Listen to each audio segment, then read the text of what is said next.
চলা এসআইআর নিয়ে বেনজির নির্দেশ সুপ্রিম কোর্টের। নির্বাচন কমিশনের মতো সাংবিধানিক এবং স্বশাসিত প্রতিষ্ঠানের এসআইআর এর কাজের বিচার করবে বিচার বিভাগ।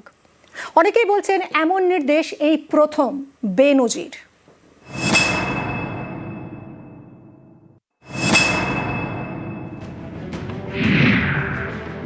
পশ্চিমবঙ্গে জুডিশিয়াল অফিসাররা যুক্তিগ্রাহ্য তথ্য বিভ্রাটের নথি সহ আনুষঙ্গিক সমস্যা যাচাই করবেন। জুডিশিয়াল অফিসারদের সিদ্ধান্তই হবে চূড়ান্ত। জুডিশিয়াল অফিসাররা যে নির্দেশ দেবেন সেটা সুপ্রিম কোর্টের নির্দেশ বলে মনে করতে হবে। মমতা বন্দ্যোপাধ্যায়ের করা মামলায় শুক্রবার এমনই নির্দেশ দিয়েছে সুপ্রিম কোর্ট। এদিন শুনানিতে কমিশনের আইনজীবী বলেন, নির্বাচন কমিশনের কাজে বাধা দেওয়া হচ্ছে। অন্য রাজ্যে নাম বাদ দেওয়ার রেট অনেক বেশি, তারপরেও কোনো আপত্তি আসেনি। তামিলনাড়ুর ক্ষেত্রে 18%, পশ্চিমবঙ্গের ক্ষেত্রে 7.6% একটু বেশি। প্রধান বিচারপতি মন্তব্য করেন, তাহলে এত শোরগোল কেন? এরপরেই তার পর্যবেক্ষণ, সাংবিধানিক দুই প্রতিষ্ঠান বিশ্বাসহীনতা দেখাচ্ছে, ফলে ক্লেম এবং অবজেকশনের প্রক্রিয়া থমকে যাচ্ছে। যাদের কাছে নোটিশ গিয়েছে তাদের আপত্তি এবং আবেদনকে খতিয়ে দেখার প্রয়োজনীয়তা রয়েছে। রাজ্যের তরফে দেওয়া আধিকারিকদের র্যাঙ্ক নিয়েও ডিসপিউট রয়েছে। দুর্ভাগ্যজনকভাবে দোষারোপ এবং পাল্টা দোষারোপের খেলা চলছে। রাজ্যের পরিস্থিতি এখন এক্সট্রা অর্ডিনারি।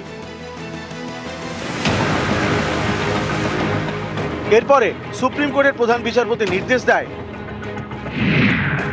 পশ্চিমবঙ্গে এসআইআর এর কাজে জুডিশিয়াল অফিসার নিয়োগ করতে হবে। কলকাতা হাইকোর্টের প্রধান বিচারপতি নিয়োগ করবেন। জুডিশিয়াল অফিসাররাই যুক্তিগ্রাহ্য তথ্য বিভ্রাটের নথি সহ আনুষঙ্গিক সমস্যা যাচাই করবেন। তাদের সিদ্ধান্তই হবে চূড়ান্ত।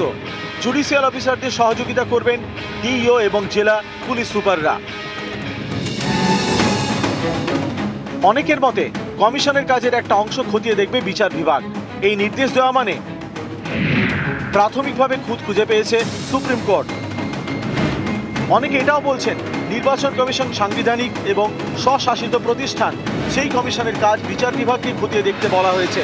সুপ্রিম কোর্টের এই নির্দেশ বেনজির। ভারতবর্ষের ইলেকটোরাল রিফর্মসের আজকে ইতিহাস তৈরি হলো। এই যে চিফ ইলেকশন কমিশনার ভাবতো তিনি ছাড়া কিছু হবে না, আজকে তা শেষ।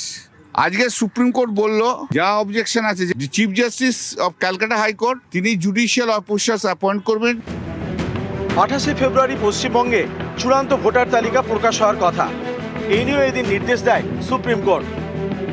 কমিশন আবেদন করে, এসআইআর এর কাজ 95% শেষ হয়ে গিয়েছে। আপাতত 28 ফেব্রুয়ারি একটি তালিকা প্রকাশ করতে দেওয়া হোক, বাকি 5% কাজ মেটার পর প্রকাশ করা হবে। প্রধান বিচারপতির বেঞ্চ তখন জানিয়ে দেয়, এসআইআর এর যে অংশের কাজে বিতর্ক নেই সে অংশের তালিকা প্রকাশ করতে পারেন। পরে এসআইআর এর কাজ সম্পূর্ণ করে চূড়ান্ত তালিকা প্রকাশ করা যেতে পারে। News 18 Bangla.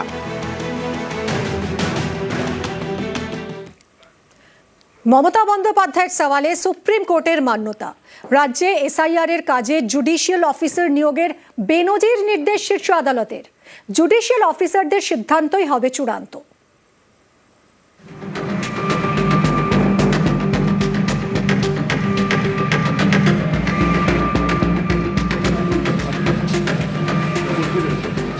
That their SIR process is only for deletion, not for inclusion. Mismatch not only the title, sir. Mismatch, mismap, unplanned. SIR নিয়ে সুপ্রিম কোর্টে মমতা বন্দ্যোপাধ্যায়ের করা মামলা। শুক্রবার সেই মামলা শুনানি হয়। সেখানে প্রধান বিচারপতির বেঞ্চ নির্দেশ দেন, পশ্চিমবঙ্গে এসআইআর এর কাজে জুডিশিয়াল অফিসার নিয়োগ করবেন কলকাতা হাইকোর্টের প্রধান বিচারপতি।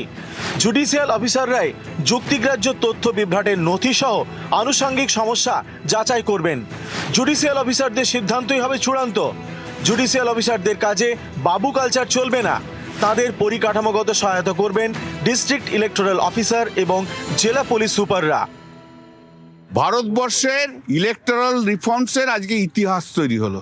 আজকে সুপ্রিম কোর্ট বলল, এই যত কেস আছে, যা ক্লেম আছে, যা অবজেকশন আছে, যেগুলো ডাউটফুল আছে, chief justice of Calcutta high court তিনি জুডিশিয়াল অফিসার্স অ্যাপয়েন্ট করবেন। Final decision will be taken by the judicial officer, supreme court কথাও বলেছে ভারতবর্ষের সংবিধানের মানুষের অধিকার হচ্ছে সবচেয়ে বড় অধিকার, এবং যত ডকুমেন্ট আছে যেগুলো আপলোড দিয়েছে আপলোডও হয়নি, সেই ডকুমেন্টকেও এক্সামিন করতে হবে। যুক্তিগ্রাহ্য তথ্য বিভ্রাটের কথা বলে ভোটার তালিকা থেকে নাম বাদ দেওয়া চক্রান্ত করা হচ্ছে, এই অভিযোগে সরব মমতা বন্দ্যোপাধ্যায়। তিনি সুপ্রিম কোর্টে মামলা করেন, নিজের সওয়ালও করেন। That their SIR process is only for deletion, not for inclusion. Mismatch not only the title, sir. Mismatch, mismap, unplanned. Now suppose a daughter after marriage, she go to the in-laws house. Now why she's change her title? Why she's using the husband's name, husband's title? That is also mismatch. Yes, sir, they have done it, sir. Number two, sir, there are some daughters who married and shifted the in-laws house. Their name also just unilaterally deleted. It is just because they shifted their houses. Sir, you will appreciate sometimes some people work some office, they go to they transferred other offices, they work somewhere. Sometimes the poor people, they purchase the flats, they shifted their addresses, but they are the genuine people are staying there. But because of the name of logical discrepancy, now they change the name. No, instead of logical discrepancy, when you gave order, sir, they violated, and they say it is a discrepancy mapping. গত 9 ফেব্রুয়ারি supreme court নির্দেশ দেয় রাজ্যকে ৮৫০৫ জন অফিসারের তালিকা দিতে হবে। রাজ্যের অফিসাররাই micro observer হিসেবে কাজ করবেন। মাইক্রো অবজারভাররা কোনো সিদ্ধান্ত নিতে পারবেন না। ইআরও এবং এইআরওদের কাজে তারা শুধু সাহায্য করবেন। শুনানিতে চূড়ান্ত সিদ্ধান্ত নেবেন ইআরও এবং এইআরও। মাইক্রো অবজারভার নিয়ে মমতা বন্দ্যোপাধ্যায়ের আপত্তিতে মান্যতা দেয় সুপ্রিম কোর্ট। এবার যুক্তিগ্রাহ্য তথ্য বিভ্রাট নিয়েও মমতার সওয়ালে সুপ্রিম মান্যতা। জুডিশিয়াল অফিসার নিয়োগ করার নির্দেশ শীর্ষ আদালতের। মমতা বন্দ্যোপাধ্যায় যে কথা বলেছে, অভিষেক বলেছে, আমরাও চেষ্টা করেছি, সবাইকার মান্যতা পেয়েছে। নিউজ 18 বাংলা। সুপ্রিম কোর্টের নির্দেশে অখুশি নন বিরোধী দলনেতা শুভেন্দু অধিকারী, বললেন খারাপ কিছু হবে না। দুটো সাংবিধানিক সংস্থা এই পুরো প্রসেসটার মধ্যে ইনভলভ ছিল। একটা হচ্ছে জাতীয় নির্বাচন কমিশন, আরেকটা হচ্ছে রাজ্য সরকার। এবারে তৃতীয় আরেকটি সাংবিধানিক সংস্থা এর সঙ্গে যুক্ত হলো। আমি ব্যক্তিগতভাবে মনে করি খারাপ কিছু হবে না। কমিশন নিরপেক্ষ নয় প্রমাণিত, মন্তব্য কুণাল ঘোষের। লজিক্যাল ডিসক্রিপেন্সির নামে এত লোককে ডেকে এনে নানা রকম ছুতো করে নাম কাটার চেষ্টা, নিজেদের লোক বসিয়ে সে গুড়ে বালি। অর্থাৎ কারুর বাবা বন্দ্যোপাধ্যায় লিখতেন, ছেলে কেন ব্যানার্জি লেখে। এই গোটা বিষয়টা আদালত নির্ধারিত ব্যক্তিরা, জুডিশিয়াল অফিসাররা তারা খতিয়ে দেখবেন। আমরা এই রায় স্বাগত জানাচ্ছি। এটা মমতা বন্দ্যোপাধ্যায়ের প্রতিবাদের জয়। এটা প্রমাণিত হয়ে গেল যে সুপ্রিম কোর্ট কনভিন্সড যে জাতীয় নির্বাচন কমিশন নিরপেক্ষ নয়, দক্ষতা নেই। গোটা বিষয়টা একটা উদ্দেশ্য প্রণোদিত বিশৃঙ্খলায় পরিণত করছে। অন্যদিকে রাজ্য কমিশনকে একযোগে নিশানা মোহাম্মদ সেলিমের।